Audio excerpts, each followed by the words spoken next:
Una bruja se llevó a un rescatista en el terremoto del 85.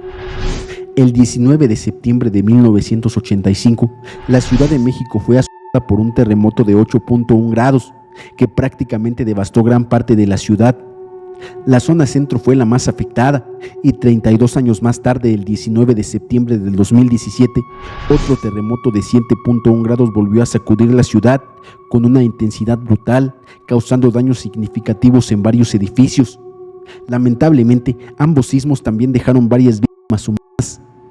Yo tenía 35 años en 1985. Recuerdo que esa mañana me estaba preparando para ir al trabajo. Trabajaba como soldador en un taller con mi tío. De repente todo comenzó a temblar. Vivía solo en un cuarto en la azotea en la colonia Morelos. Bajé corriendo las escaleras hasta llegar a la calle y vi a los vecinos salir también. Muchos gritaban, lloraban y estaban en pánico. El temblor duró 90 segundos, pero me pareció que duró horas. Después de que el temblor cesó, las patrullas y ambulancias empezaron a inundar la ciudad.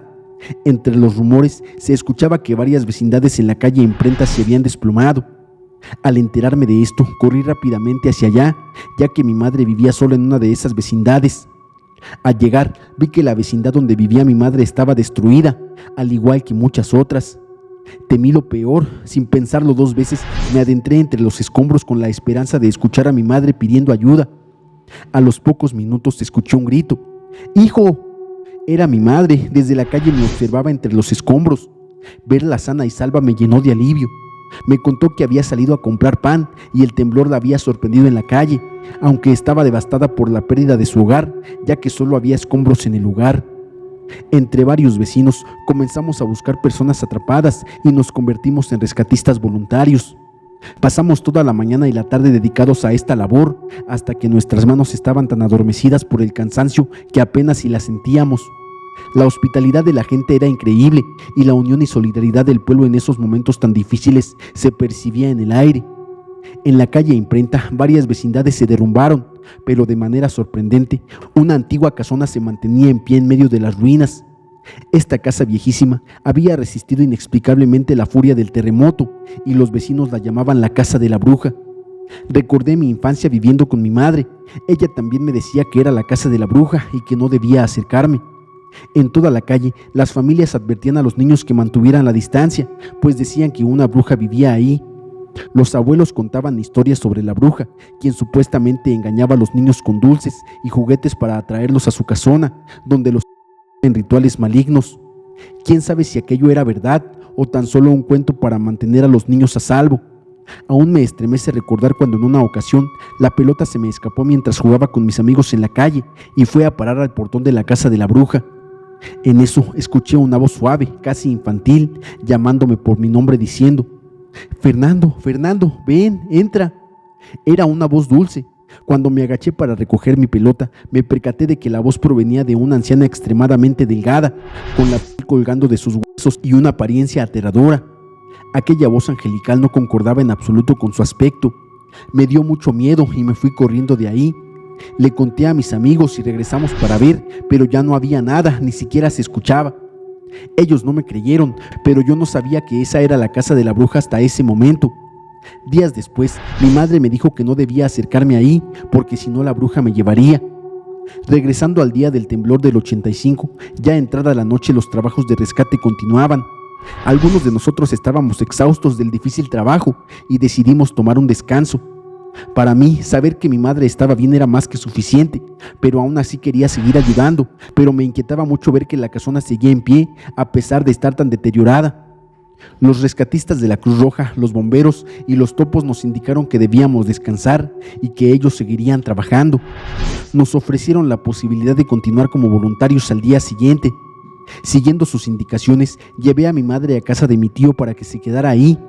Le pedí a mi tío que me acompañara al día siguiente como voluntario de rescate y accedió.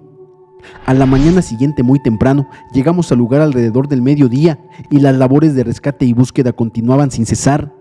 Todos temíamos una réplica que pudiera colapsar más los escombros y sepultar a los rescatistas.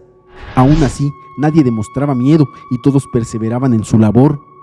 Desafortunadamente, la réplica llegó esa noche y la vieja casona finalmente cedió ante el movimiento de la tierra. Los vecinos nos dijeron que ahí no vivía nadie, por lo que no teníamos que buscar a nadie en ese lugar. Mi tío y yo estábamos ayudando a rescatar a más personas de los escombros. Hacia las 11 de la noche el cansancio nos venció de nuevo. Decidimos regresar a descansar y al pasar junto a los escombros de la casa de la bruja, escuchamos una voz que parecía ser la de una niña pidiendo ayuda. Recordando lo que habían dicho los vecinos, que la casa estaba vacía, nos quedamos un poco más para ver si oíamos algo más. Y así fue, otra vez escuchamos la voz de una niña entre sollozos pidiendo auxilio. «Ayúdenme, por favor», decía. Le gritamos a los topos y bomberos que había ahí una niña. De inmediato llegaron y entre todos comenzamos a remover cuidadosamente los tabiques y piedras para crear un pequeño túnel desde la cima del escombro. Uno de los bomberos, con ayuda de una varilla, introdujo cuidadosamente una lámpara en el túnel para lograr ver a la niña. Efectivamente, ahí estaba. Apenas se veía su pequeña cabeza de espaldas, con un vestido floreado y polvoriento. Cuando la luz de la lámpara la iluminó, comenzó a gritar pidiendo ayuda. El bombero retiró la lámpara y nos informó que la niña se encontraba a unos 4 metros de profundidad, pero el hueco era muy angosto para que pudiera entrar alguien de nosotros. Ni siquiera los topos podían caber ahí. En ese momento mi tío dijo: «Yo sí quepo». Mi tío era un hombre de 50 años, con la estatura de un niño de secundaria y delgado como un espantapájaros. Fue asegurado con un arnés y una soga de seguridad atada a su cintura y piernas, por si acaso tuviéramos que sacarlo rápidamente ante cualquier indicio de que la montaña de escombros pudiera colapsar. El bombero iluminó el hueco y le dio indicaciones para llegar hasta la niña en un improvisado curso exprés de rescate. Un bombero y yo nos encontrábamos en primera fila sosteniendo la cuerda de seguridad junto a otros 4 hombres. Poco a poco íbamos avanzando mientras la niña lloraba cada vez más fuerte. De repente, la lámpara con la que estábamos alumbrando se apagó y no teníamos otra. Los bomberos le indicaron a mi tío que seguiría por las paredes del túnel y que gritara cuando tuviera a la niña.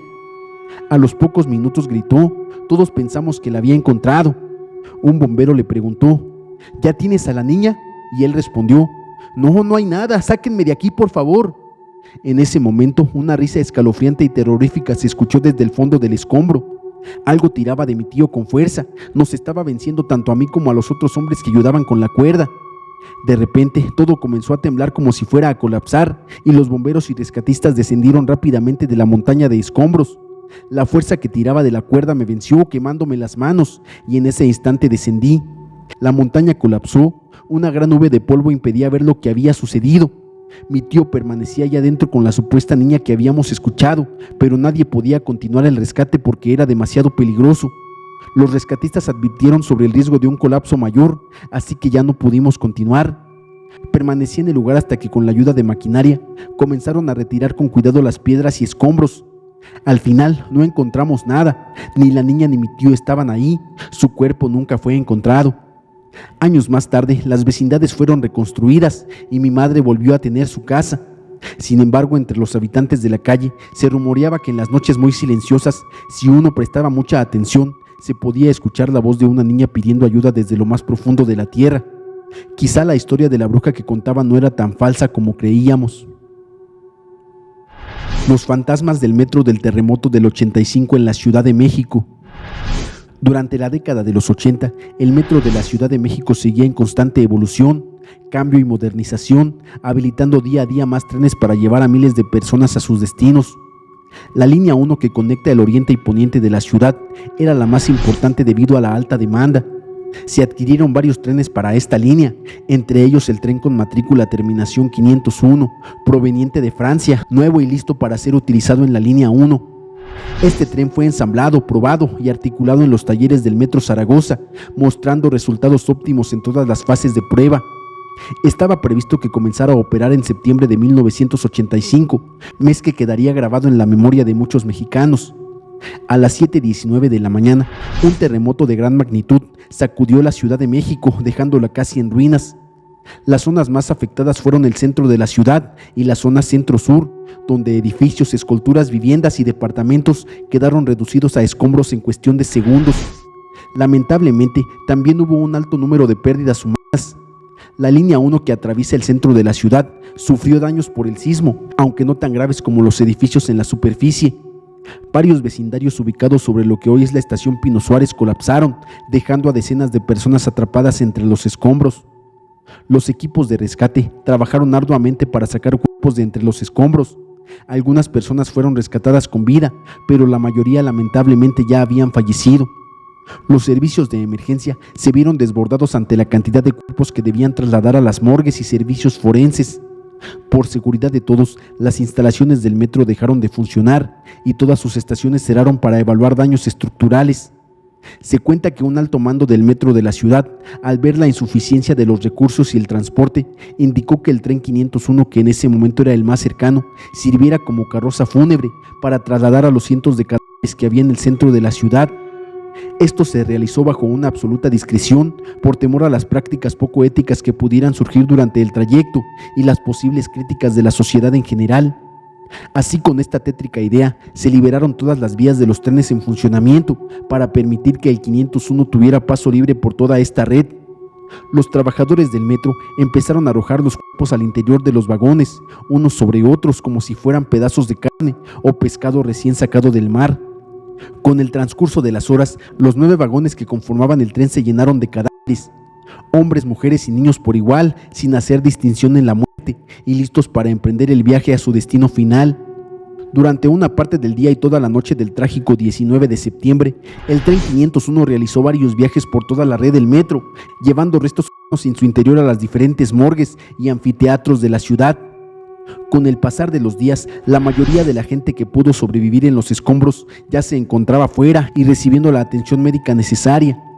Estaban agradecidos con la vida y con los servicios de rescate por darles una oportunidad de seguir viviendo. La solidaridad y hermandad del pueblo mexicano se hizo presente en esos momentos difíciles y poco a poco, con gran esfuerzo, la ciudad pudo resurgir y continuar adelante, sin olvidar la cicatriz del 19 de septiembre, pero siempre mirando hacia el futuro. El sistema de transporte metro reanudó sus servicios rápidamente. Los pasajeros abordaban y utilizaban el tren con normalidad para desplazarse. El tren 501 era uno de los varios que ofrecían el servicio, aunque solo unos pocos, principalmente trabajadores y altos directivos, conocían la trágica historia que se escondía en cada rincón de este convoy. Días después de la reanudación del servicio, algunas personas reportaban olores nauseabundos dentro de los vagones del tren 501. Los jefes de estación enviaban al personal de limpieza para investigar y, si era necesario, realizar la limpieza correspondiente. Sin embargo, nada se encontraba en los vagones que pudiera causar tan desagradables aromas. Otros guardias del metro comentaban que al llegar este tren a las terminales para su resguardo al final del día, debían asegurarse de que ningún pasajero quedara a bordo. Uno de ellos, durante su ronda, vio a 3 personas, aparentemente una familia, un hombre y una mujer de unos 40 años de edad, acompañados por una niña de poco más de 5 años. Les indicó que el tren estaba terminando su servicio y debían desalojarlo. Continuó inspeccionando los demás vagones y, al volver donde vio a la familia, se sorprendió al encontrar solamente a la niña. Esta niña, con la cabeza gacha, lloraba. El guardia pensó que los padres la habían dejado accidentalmente y corrió por los pasillos en busca de ellos. Al no encontrar a nadie cercano, pidió ayuda por radio a los otros guardias para buscar juntos. Minutos después, sus compañeros le informaron por radio que habían revisado cada sección de la estación sin encontrar a nadie. Les resultaba extraño, ya que las puertas ya estaban cerradas y no era posible que hubieran salido de las instalaciones. El vigilante les informó que no era posible, ya que habían dejado a una niña, supuestamente su hija, dentro del vagón del metro. Tras acordar entre los 3 llevar a la infante a la estación de policía más cercana para su seguridad y la búsqueda de su familia, el vigilante aún visualizaba a la niña. Se aproximó a ella mientras lloraba. Justo cuando estaba a punto de tomarle la mano, se inclinó para mirar su rostro. Para horror del guardia, la niña levantó la cara, revelando un rostro cadavérico, descarnado y desfigurado, sugiriendo que se trataba de un espectro, posiblemente de los miles de cuerpos que viajaron en el tren 501 hacia su destino final. El temor invadió al guardia, quien salió corriendo del vagón y escuchó un grito de la niña diciendo: «¡No quiero estar aquí!». Al llegar a la cabina de vigilancia, agitado y pálido, relató lo sucedido a sus compañeros. Aunque nadie le creía, el pobre vigilante presentó su renuncia al día siguiente, debido a las graves secuelas mentales que le dejó el evento paranormal. También se cuenta que a los nuevos ingenieros que se unen al equipo de mantenimiento nocturno de los trenes se les asigna el tren 501, ya que los más experimentados le tienen profundo temor. Afirman que durante sus turnos ven pasajeros que desaparecen de repente, escuchan ruidos extraños, voces sobrenaturales y a veces una densa niebla con olor a muerte envuelve la estación del metro, acompañada de gritos de dolor y agonía. Muchos recién llegados al área de mantenimiento renuncian a los pocos días debido a los aterradores episodios que experimentan cerca del tren 501. Hasta la fecha, siguen informándose de estos fenómenos siniestros relacionados con el tren de la muerte, el medio de transporte de los fallecidos en aquel terrible terremoto. Las almas en pena se rehúsan a abandonar este plano terrenal y disfrutan manifestándose frente a los desprevenidos que se acercan a sus instalaciones.